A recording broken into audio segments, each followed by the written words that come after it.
Hello and welcome to my tutorial video on making a brick breaking game using Scratch. Have you ever played Breakout or DXball? In this video I'll show you how to make your own version of those games using Scratch, a free programming tool and online community provided by the MIT Media Lab.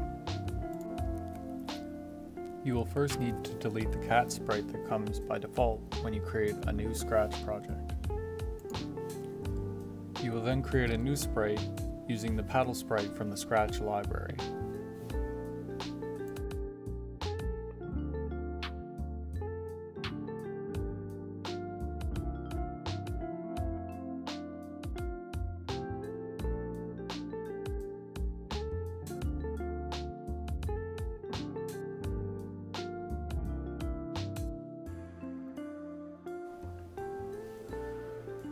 We will then need to add some code to control the paddle using both the left and right arrow keys.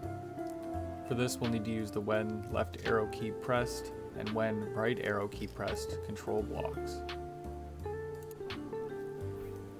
And then we'll need to attach a move -10 steps and move 10 steps motion blocks.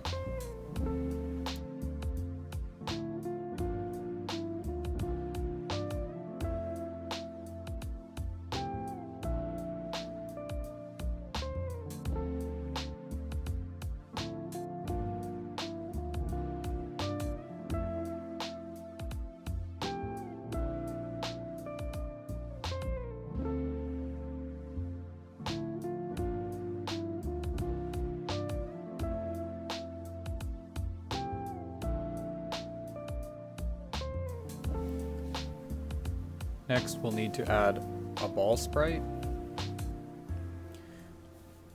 You can resize this sprite to make it smaller, bigger, whatever size you want. I usually leave it around 75. You'll notice that when you switch between the paddle and the ball, the code disappears. That's because each individual sprite has its own individual code. We'll need to add some code to the ball to make it move around. For this we'll need a when flag clicked piece, a point in direction, motion piece, and a pick random piece from the operator section.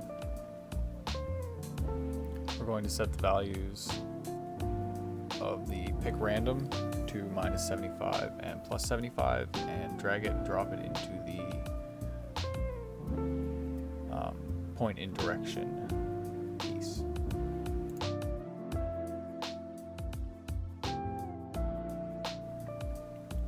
From there, we'll need a forever block and a move 10 steps block.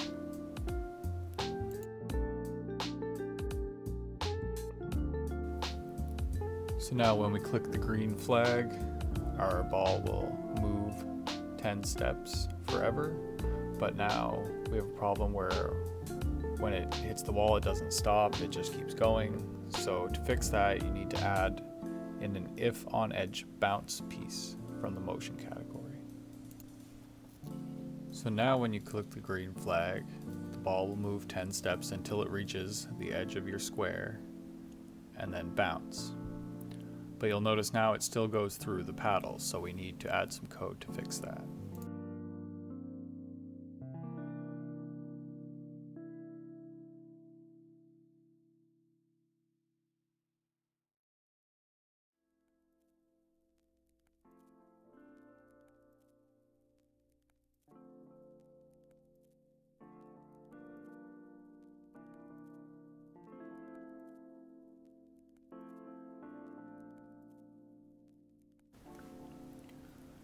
So to make the ball bounce off the paddle, we'll need an if then control block and a touching paddle sensing block.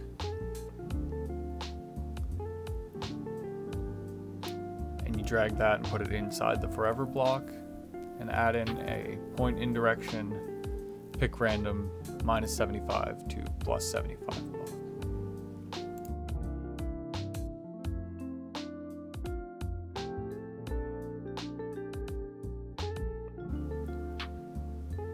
Now when I move the paddle around to hit the ball, it'll bounce every time it touches the paddle.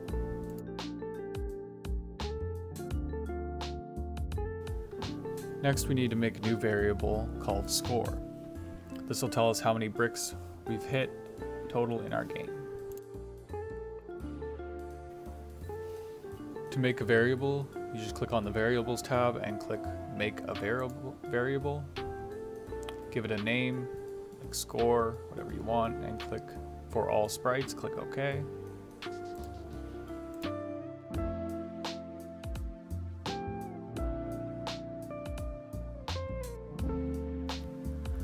Now we're going to add the score to the paddle. You need a when flag clicked piece and set your variable score goes in there to 0.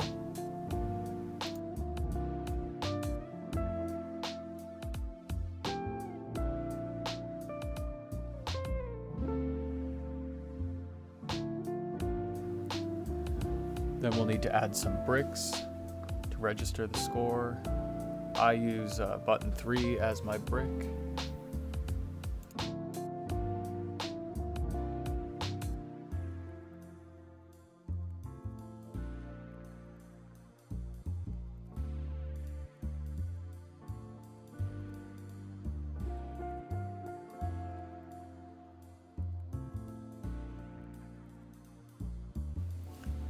So after you've got your brick, you can resize it to whatever size you want and move it wherever you want.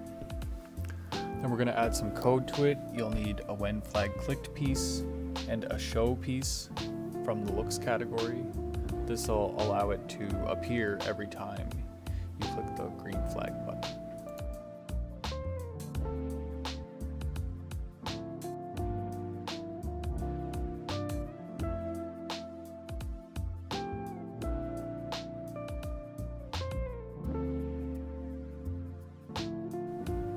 Next, we'll need a forever block and an if-then block.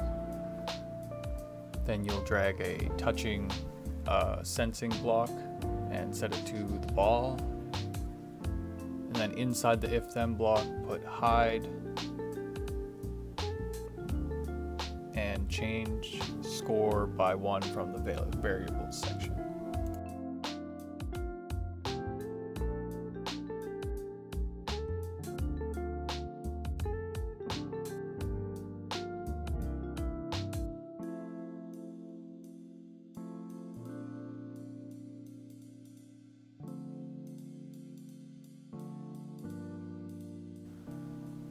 Now you can right click on the brick sprite and duplicate it as many times as you want for as many bricks as you want in your level.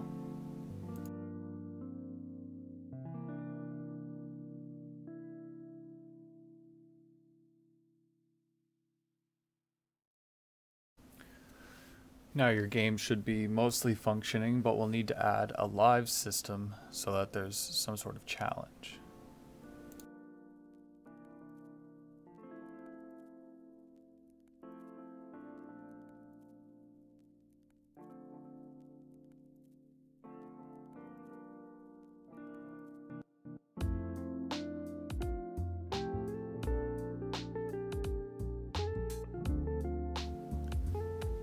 To add lives to the game, we'll need to add a new variable called lives or number of lives or whatever you choose.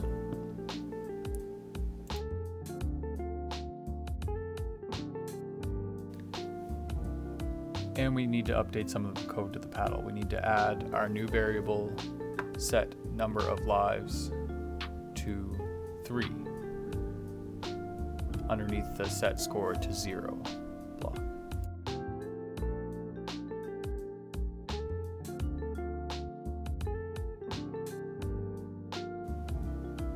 Next, we need to add a new sprite called the line, and we should position this right underneath the paddle so that when the ball touches it, you lose a life.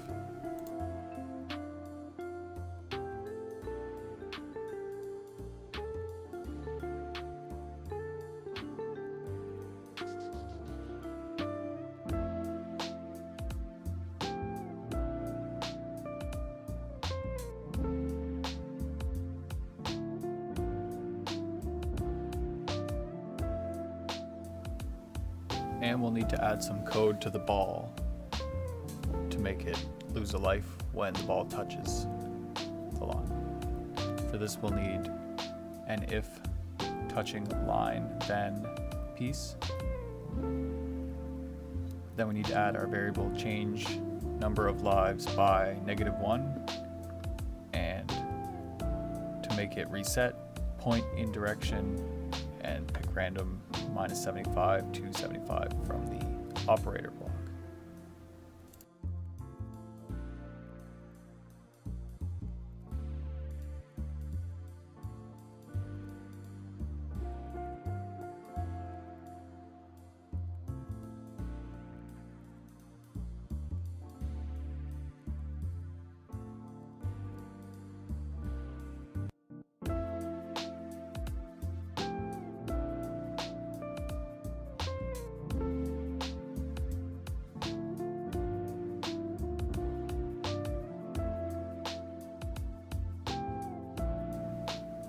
Now our game is 99% done.